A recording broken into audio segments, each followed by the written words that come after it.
How to DM on Facebook. Hey everyone, welcome back to the channel. In today's video, I'll be showing you how you can DM in Facebook with just few simple steps. So without further ado, let's get started. So first thing first, open the Facebook app and make sure that you're logged in to your account.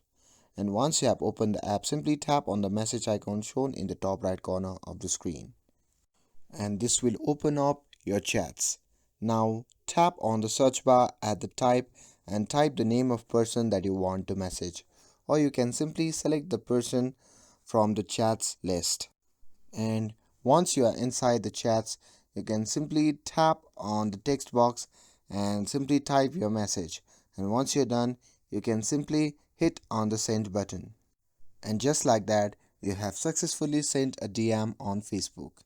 And that's all there is to it. With this, if you found this video helpful, then don't forget to like, share, and subscribe to get updated for more videos. Thanks for watching, and I'll see you in the next video.